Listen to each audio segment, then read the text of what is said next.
أعوذ بالله من الشيطان الرجيم. بسم الله الرحمن الرحيم. يا أيها المزمل قم الليل إلا قليلا نصفه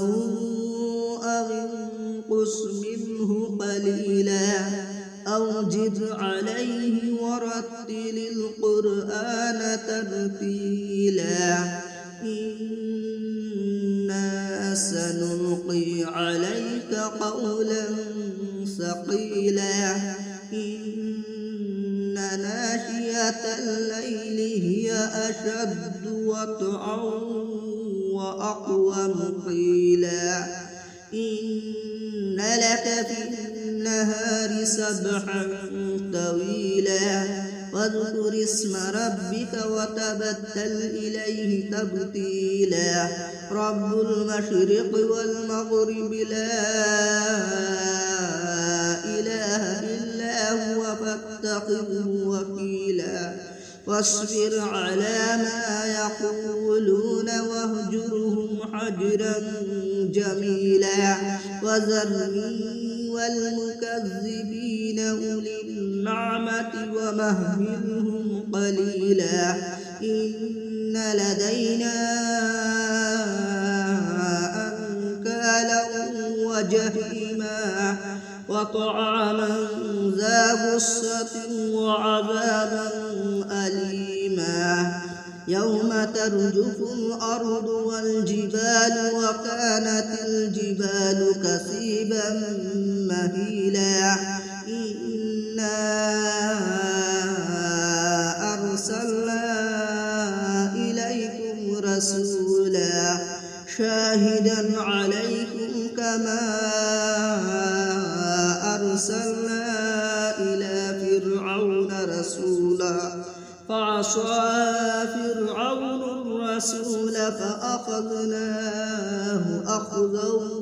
وبيلا فكيف تتقون إن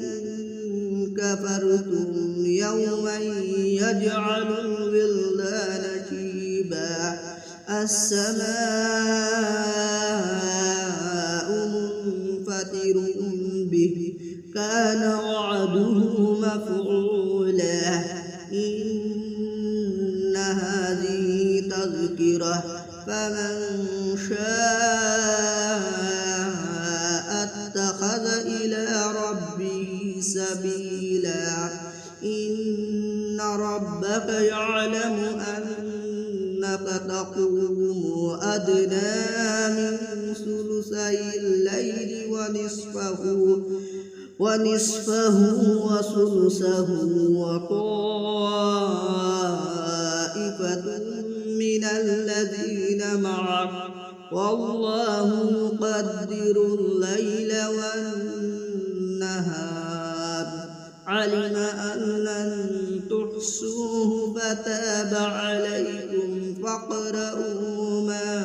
تيسر من القرآن علم أن سيكون منكم مرضى